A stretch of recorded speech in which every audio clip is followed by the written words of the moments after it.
Hi, my name is Brian Anderson. I am the co-founder of Fathering Together.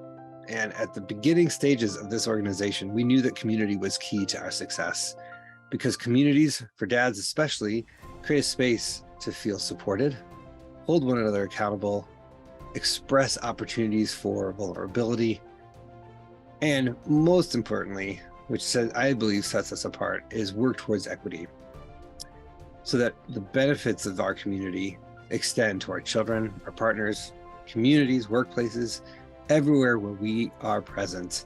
There are benefits when we have a community of support where we can express ourselves, get those emotions out there, process. And in this next panel, facilitated by Tet Salva, the founder of Mom Warrior, we have an amazing opportunity to listen to Maya Estelle, Dr. Robert Zeitland, and John Badalament as they navigate the benefits of community, not just for dads, but for all of us. Enjoy. All right. Hello, everyone. Welcome to today's Father's Friday panel. Father's Friday is a program of Fathering Together created in partnership with dozens of for-profit, community-based organizations and individuals dedicated to improving the mental health of dads, families, and communities. Today's topic is the village effect, the power of community in caregiving. I'm your host and moderator for this topic. I'm Tet Salva, the founder of Mom Warrior.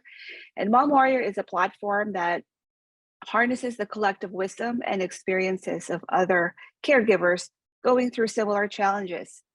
We provide a supportive and empowering community where mothers, fathers, and caregivers can share experiences, gain insights to improve their well-being and their parenting journey. This topic is very important to this group because community is very important. And as a mother raising 4 girls and having a village, it is key to my sanity, but also to empowering my girls in being who they are today. I'm joined by some amazing panelists, and I will let them introduce themselves. And I will start with, let's see, John, why don't you get us started? Okay, hi, Tet. Hello, everyone. I'm John Badalament, and I have, my background, most recently working with Fathering Together as Director of Training and Education, really focusing on building programs kind of post-COVID, building live in-person programs in schools as a meeting place for dads and father figures. And I've worked prior to that, done some consulting, some DEI consulting with a place called Orange Grove Consulting, and worked at Mass General Hospital on the Fatherhood Project there. That was about 5 or 6 years. And I've written a couple of books on fatherhood, made a documentary film, which it was we started filming it 25 years ago. And this year we're going back to, it's about men and their fathers. And we're going back to check in on guys we interviewed, or I should say families we interviewed 25 years ago. So that's a pretty exciting project. So that's my background in a nutshell. Wow, that's pretty amazing, John. Thank you for being here. Dr. Robert. I'm Dr. Robert Zeitland. I'm a father and a positive psychologist, author of 2 parenting books. And then most recently, I created Be the Best Dad Ever, which is an online program, 6-week program for dads who want to level up their communication, reduce stress, and connect more with their partners and their kids. I'm dedicated to this topic because doing that kind of group and community has such a multiplying effect and is so important when we talk about trying to change our own behaviors and change who we're being. It helps so much to have feedback in a non-judgmental, safe space. I can speak for myself and probably a lot of men to say we didn't always grow up feeling the safest and in the safest space. and creating that space and allowing men to get beyond, the two emotions that seem to be most permitted in society, but get to a larger range of emotions beyond happy or sad, or happy or mad, and increase our vocabulary and just do all the things that allow us to live longer and be part of our families. So this topic is very important to me. Thank you so much. That's a lot of great work that you're doing. Appreciate all you do. And finally, Maya. Yes, hello everyone. My name is Maya Emel. I'm the founder of a life skill academy for young minds called Higher Ground for Humanity. My background, I worked in UX design at Facebook for like 3.5 years. So I consider myself just an artist overall. And so now I am moving away from the tech, moving away from, I used to make movies as well, but just channeling all that I learned from all of those different areas about storytelling and teaching our youth, modern ways to combat current challenges, and doing it in a fun way and not making it so serious. So we partner with organizations, parents, and local community centers to provide life skill education programs for K through 12. That is fantastic. Thank you so much, Maya.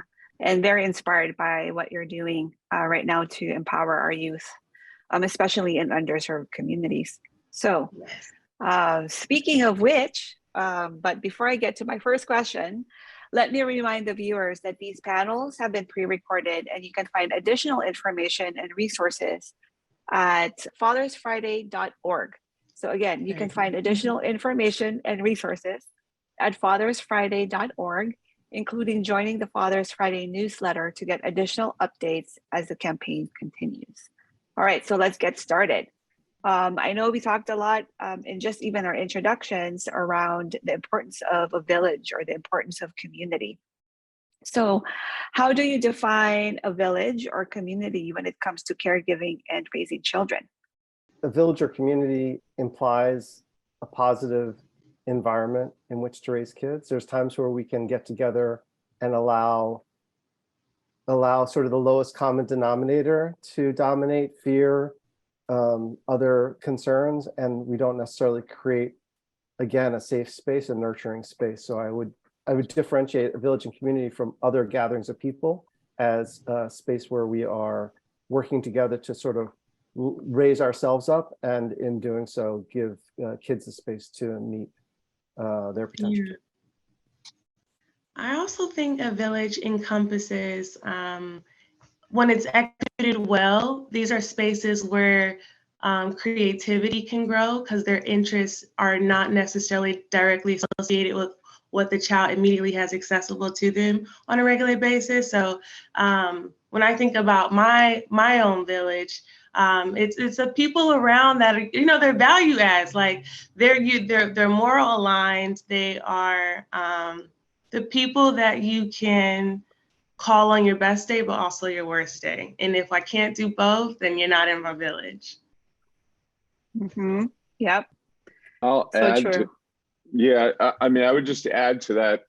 It sort of, I don't know, for me, it depends. I feel like I have different communities, a number of different community or different villages, which may be a sort of, have to do with how both our online and our live worlds, but they're not all necessarily integrated. That being said, I think one aspect of community or of a village, and I'm thinking specifically around the one that was started when my kids were younger in their school, which is kind of the program that we're building at Fathering Together, excuse me, modeled after this. The community was, I think the diversity of the community was so important in that we built the kind of dads, I wouldn't even call it a dad's group. It was engaging men in schools and in education. And within that, there was just a pretty wide range of diverse experiences, of all kinds of experiences, different ways of being a dad, different ways of parenting. And I found that I feel like that diversity is really important, even to the point where it was like, there were guys I would not have really wanted to necessarily hang out with, or didn't always share the same viewpoints or even political viewpoints.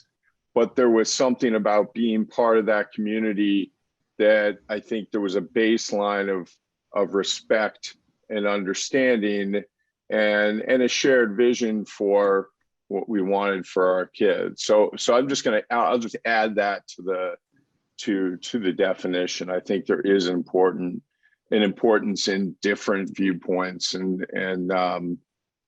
yeah, just a diversity of experiences. Yeah, so that's a great point, John. And it actually brings me to a question that I had been thinking about around diverse communities, right? So how can a diverse community or diverse communities contribute to the holistic development of a child? And if you can share it in the context of work that you do and the spaces that you occupy, I think that would be very insightful. Maya, do you want to start? Yeah, immediately what comes to mind for me is just like, so now I feel like 2023 villages are expanded to, you know, mindfulness coaches, life coaches, family therapists, like, and so when I think about all this healing, because that's what it's about, in my opinion, is the healing, it advances social mobility. Because we are allowing other people to be a part of our journey. Because a lot of us, you know, we know a version of ourselves, right? We all walk around with a specific mask based on all the components. And so I think that when we allow larger communities to be a part, to diversify, as John was saying, the importance of diversification and opinions, even like if you think about today, Juneteenth, it's important to show all of our humanity, I guess is how I'll sum that up. And I think that by expanding the village, you're able to do that. Yes, by expanding the village, we are able to reach more people, to actually have more viewpoints and diverse thoughts, right? That can add to a bigger worldview for those who we serve. Dr. Robert. Yeah, I was thinking about how we define fathers, and the program that I designed is intentionally creating a space for straight and queer, trans dads of color. We're needing all of those voices in order to be helpful guides to our kids and expansive Absolutely. members of our community. Mm-hmm. Yeah. One of the things that I'm also thinking about as I think about diverse community, and Dr. Robert, did you have anything else to add, or are we okay? No, cool. Is, you know, the idea around the digital age, right? So there's a lot of villages that are not necessarily physical communities, but there's a lot that are digital communities. How do you think the digital age impacts the concept of village as it pertains to caregiving? And can virtual communities adequately replace physical communities in providing support? Do you all have any thoughts around that?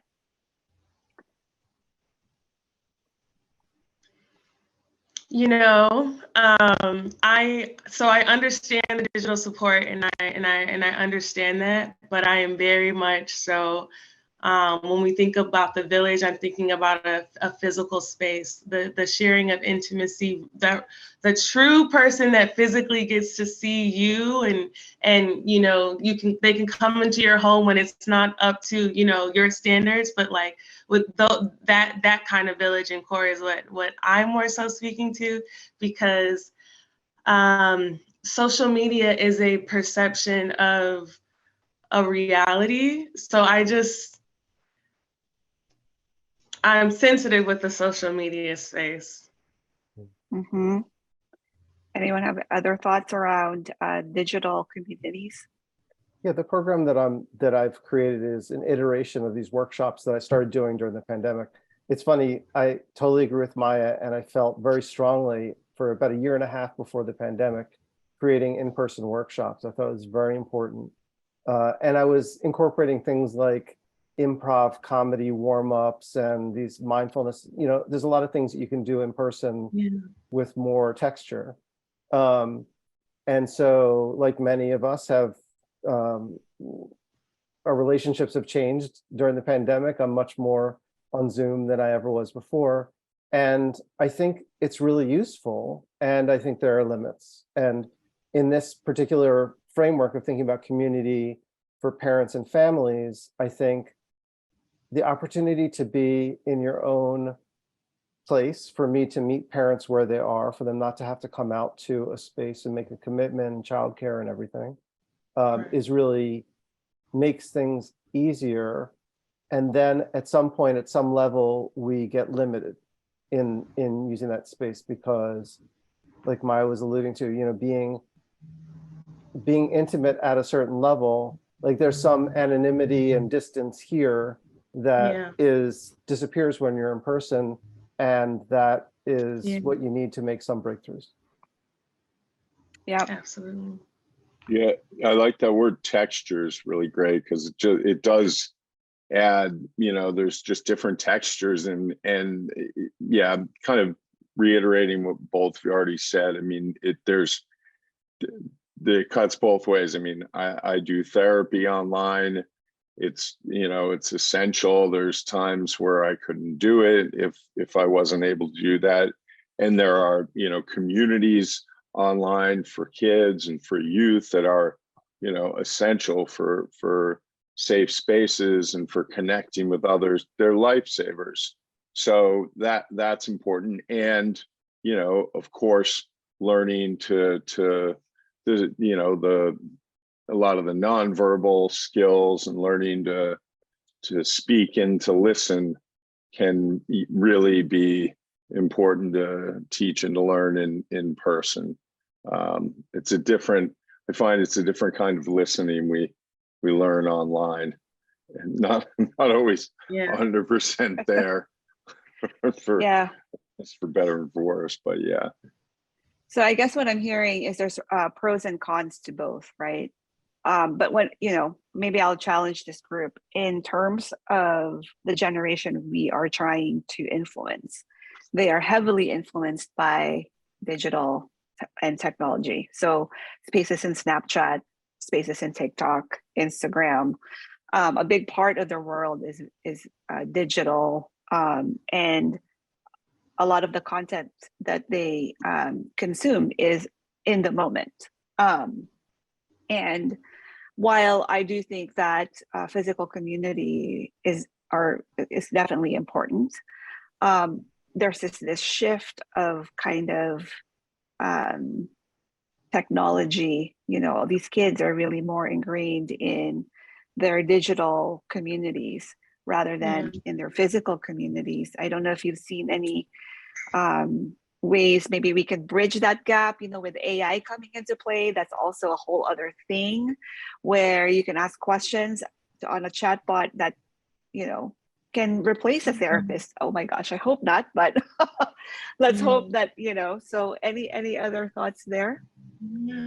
Yeah. I think that, so my organization was literally created. These are the life skills that we need now because this is the situation that we're in. Mm-hmm. So when we think about, talking to them about time reflections, we're really asking them to do a reflection on their screen time amount when we work with our kids. And we ask them, like, how much did you learn? Most of them learn nothing, but they sat around judging other people. And so we just want to be more mindful like what we're doing with this time. And the kids laugh. They're like, man, like I never thought about it that way. And it's like the opposite of mindfulness, basically. It's just like getting lost in, the narratives that are being put out there. So I think that this is also, it's almost to the degree of like your parents probably didn't know how to police the internet. So you're kind of having to figure out that space at the same time, but also worry about your own emotional health. And so we say that we create emotional warriors, and we create emotional warriors who can exist within this world that is just going to keep using technology as a space that, you know, doesn't always add value to our lives. I like that term, emotional warrior. That's really good. Yeah. That is really good. I love that, Maya, and I love the idea that these are warriors going into that space who are going to be not proselytized, but necessarily infect that space with the good stuff that we're, you know, as the older generation worried about this, you know, worried is absent there. And so arming them, charging them, getting them fired up and sending them into the brink, which they're going to be in anyway, but with better tools and be able to share that with their friends and partners. Yeah. Thank you. So in terms of, so I kind of brought us to the digital age, but let's go back to just kind of sociocultural, within the sociocultural context. In terms of community, in the Western culture, we tend to think very individualistic, right? In the Eastern culture, the tendency is to lean more towards collectivism. And the idea of a village is definitely something that is really strong in cultures, in the Eastern cultures, because they really have to rely on their village to raise their kids or to help with just caregiving in general, which is something that I know I haven't really seen here. I've seen it in pockets, right? You have your mom's groups, you have your dad's groups, you have, so I guess my question is, what are some challenges or barriers to fostering a strong community in raising kids? Given this concept around individualism here in the Western culture, how does the concept of a village in caregiving challenge or align with modern notions of individualism and self-reliance? That is a big question, I know, but if you have any thoughts there, I would love to learn more from you. Yeah, I think you're going against the current in a lot of ways in this culture, the way you frame that. And I would bet that we all feel that as organizers and creators of spaces like this, that it's not natural in this culture to create that space and then it just builds. It is something you need to be very intentional about and something you need to be clear about what the boundaries are, what the safety is, because it's, for lack of a better word, uncomfortable for people to sort of buck the culture that way, even though they're coming into these spaces recognizing there's value there. But there's always, especially for me, organizing dads, you get a sense there's sort of 1 foot in, 1 foot out. It's sort of like, is this going to be worth my time? Is it going to be safe? Am I going to experience more shame than benefit here? Am I ever going to feel vulnerable to open up and talk about the stuff that's really going on? And, you know, and that's all encased in the whole difficulty we have making mental health and that type of support accessible to guys. Yeah. John or Maya, do you have anything to add?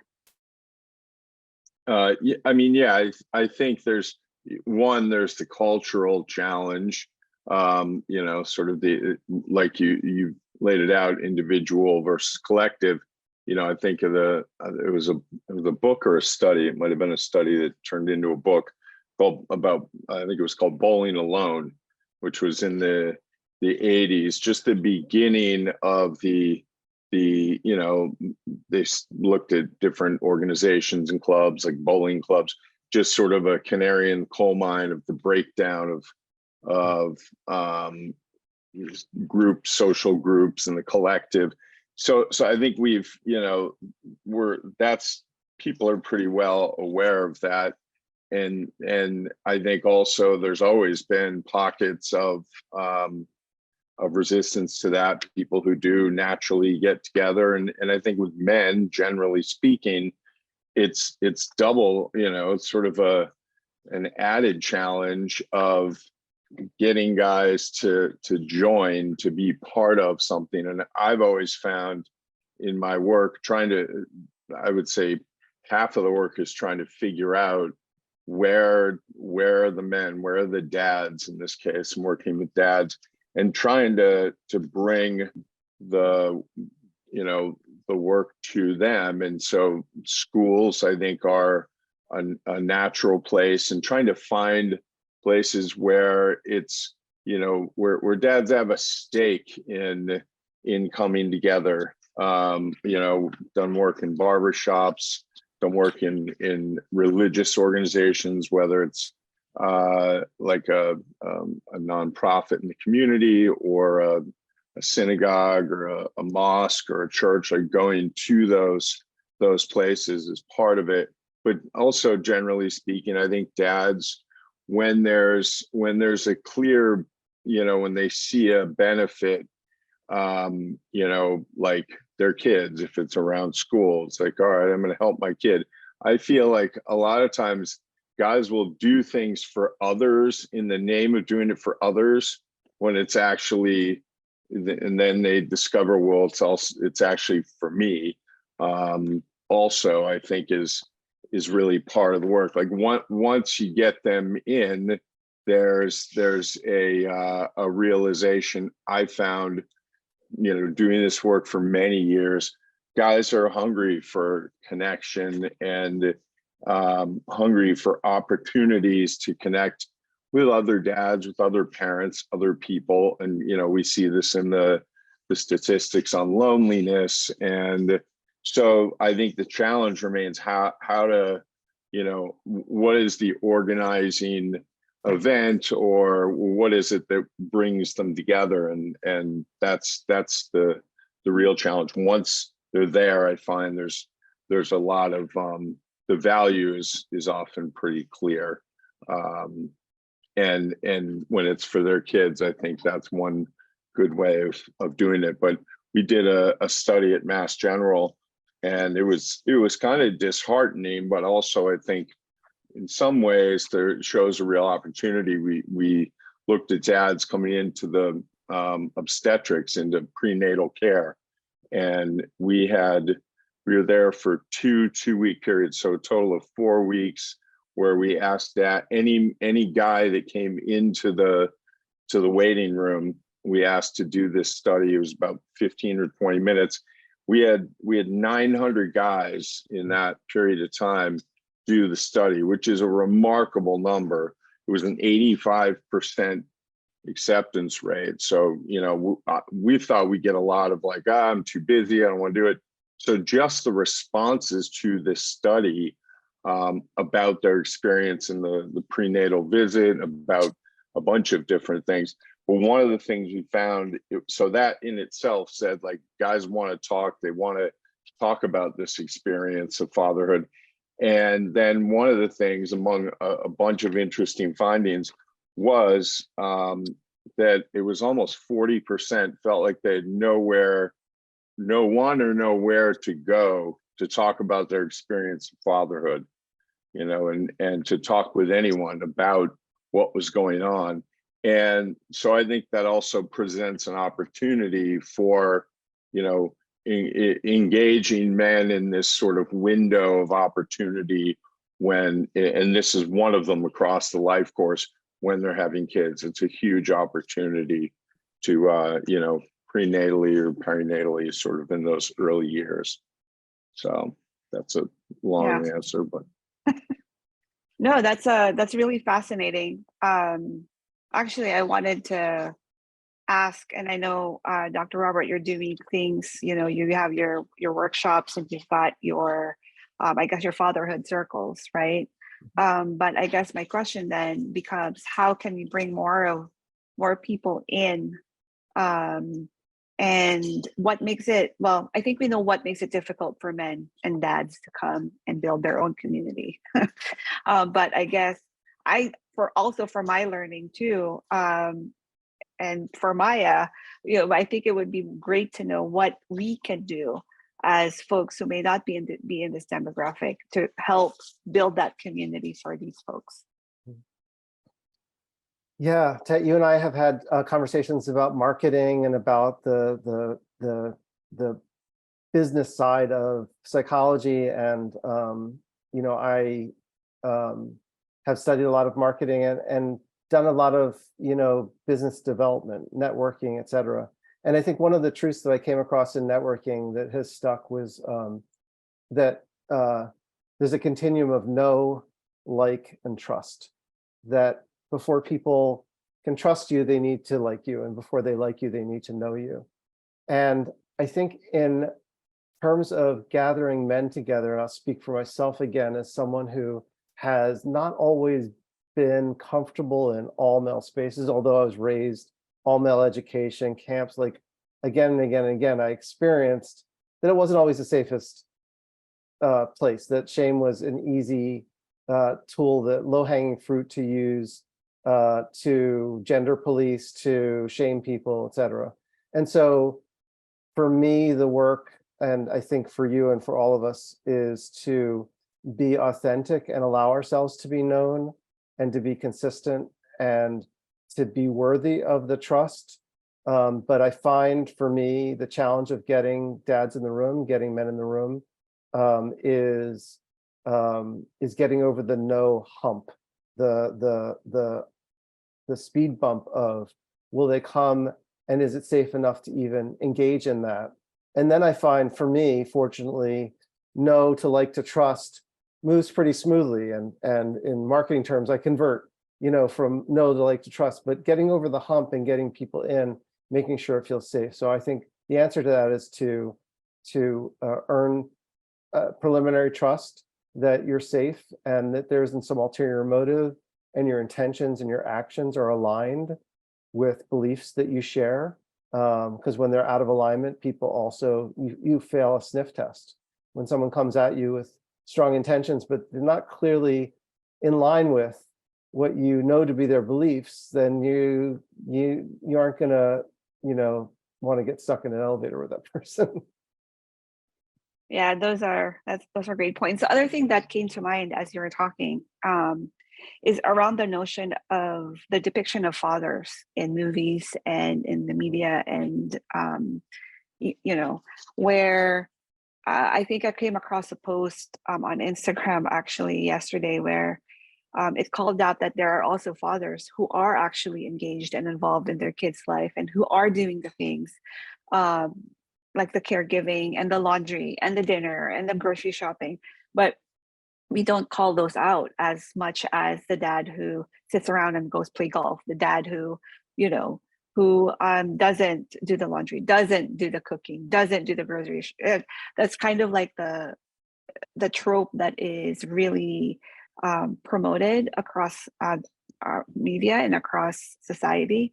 So I think that might also have something a lot to do with it too, and how breaking that barrier. I think is a step that I think a community and a village can also have an impact on. I love that. And if I could just add that you're basically describing an archetype. We have space to understand the bumbling dad. We have space to understand the avoidant dad, the guy who has trouble regulating his emotions. And maybe collectively we can work together, and our listeners can work together to start creating new archetypes and starting to highlight the kind of dads you're describing, because it's going to be a shift. It's going to be a cultural shift. There isn't, you see it in celebrities and recording artists, from Nicki Minaj to Cardi B to the next star. Is there a slot? Is there room for two? Is there, we have these archetypes. And so, like, I think the same with guys and dads. If we don't start promoting those examples, then we're not going to get to the point where we have better archetypes. Yeah, I absolutely love that. Thank you. I actually took some notes. I think we do need to have some different archetypes in general, right? Because moms also don't have to just be caregivers. Like that's our thing is they come to us for everything. Moms can also have a mission. They can also have careers. They can also have, but anyway, digressing.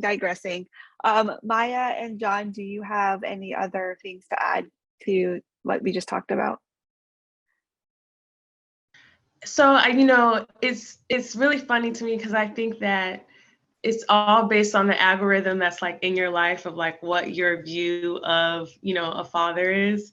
And so when you were saying this, I was literally just thinking, I feel like I'm getting the good stories, but I know that the algorithm knows that that's what I want to see, So, and in my mind, also just being a film fanatic, I feel like we're seeing more representation of that word dad. And it's beautiful. More so than I think we have in like earlier, we're coming away, Yeah, I feel the same way. I'm just yes, there are, plenty of stereotypes and the old sort of, images or representations, man. But I feel like, I see a lot more complexity in male characters. And I mentioned the movie I'm making is just an example. It's a documentary, and there are 5 guys in there, and we explore their, by depth or sort of self-selection. I mean, these guys in the film are putting themselves out there, and they're complex characters, and I feel like there's much more out there, and in all different media. I also do live music and play in a band, and so I feel like there's not enough emphasis, not just representation, but emphasis on different, there's so many different ways of being a man, and there's so many different sides to each of us, that don't necessarily come out,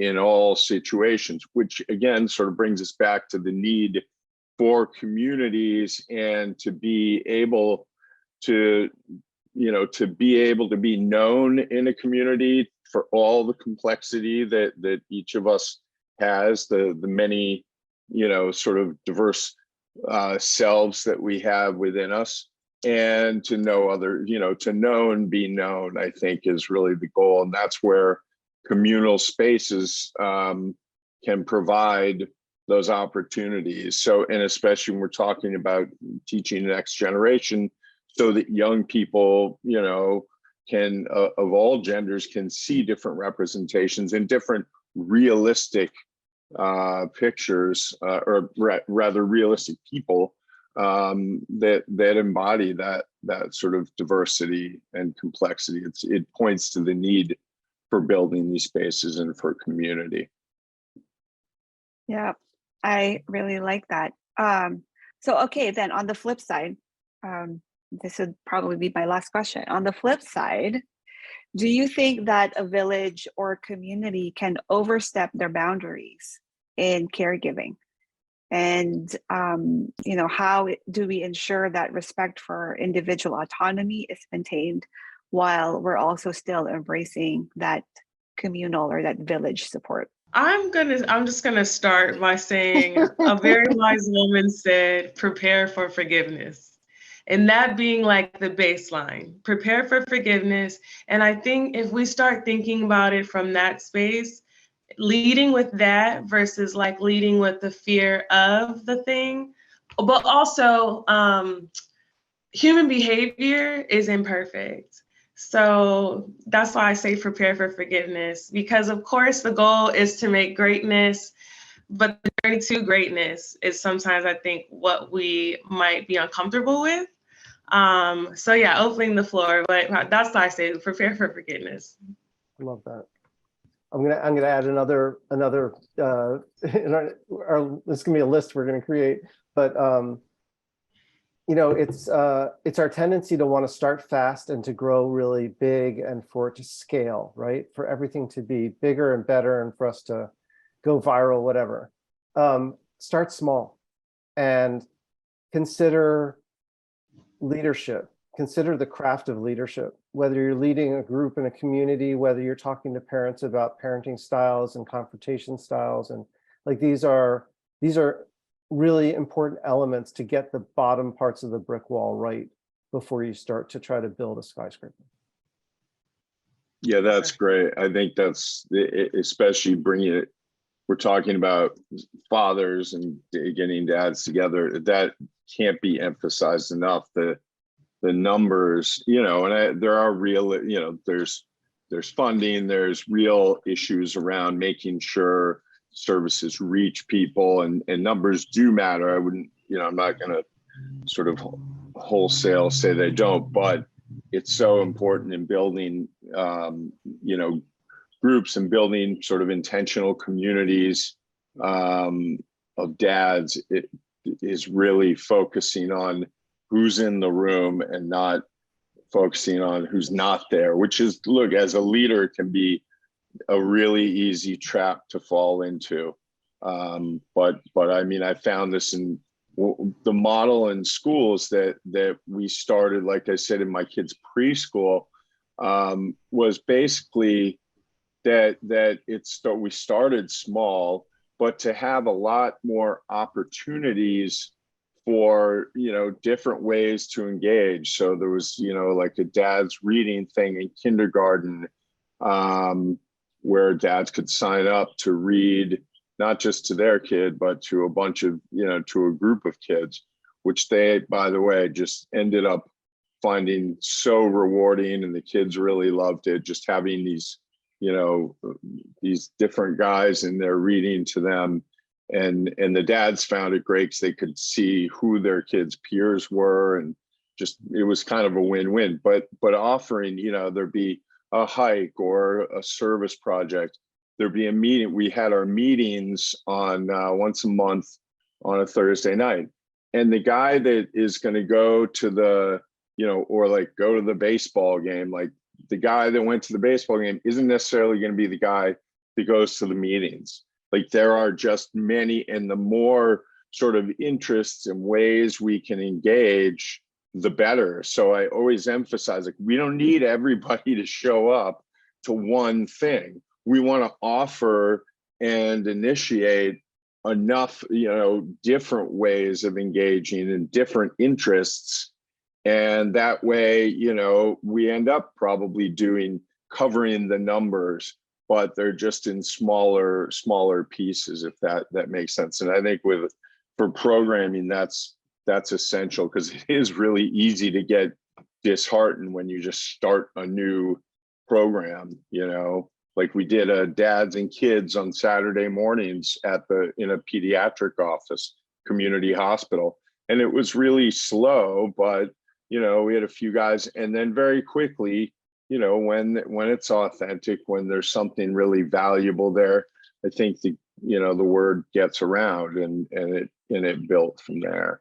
So yeah, that's a really important point.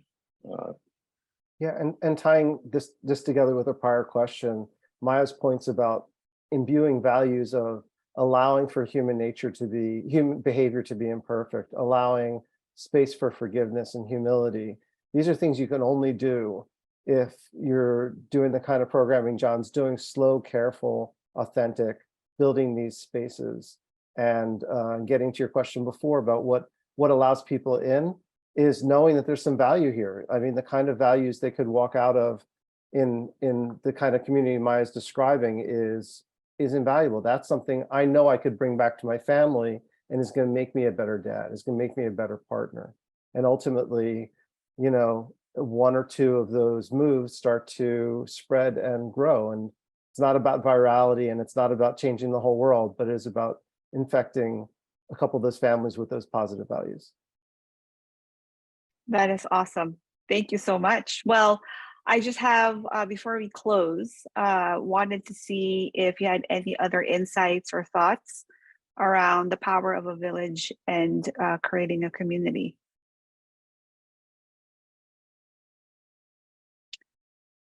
I had one other idea to throw out, which is, so go ahead, Maya. I was just gonna say, don't give up, keep growing. Like you just gotta keep going. Because I also think that the cool part about the village is that it might not look the same for decades, but even just looking at who's there during those times, like that is our power. Like that is the individual's power, is that you can have all of this love and support around you, but the door has to be opened, has to be, it goes both ways. I Right. think that's a great note to end on. That's very much what I was going to say. That's great. Well, thank you again so much for your time today. And I also want to thank everyone for listening in on this panel discussion. I know I learned a lot about, so we've covered a lot of things. We've covered diversity, we've covered impact, we've covered vulnerability, we covered, just the tendency to start fast and grow big, the archetypes, and lots of good takeaways. Preparing for forgiveness, I think, is one too that is really, really something that I'll take away. We'll have another panel next week going live on YouTube with more resources and strategies to help you improve yourself, your families, and communities. If you want to get more involved with Fathering Together, Father's Friday, or any of the important work we discussed today, please contact Fathering Together at info@fatheringtogether.org, or fill out the form to get involved, and this is on their website. Again, our goal is to help you be emotionally courageous, connected, and committed to those who matter most in your life. I hope this discussion today provides a few more insights and strategies for you. We'll see you next week. Thank you.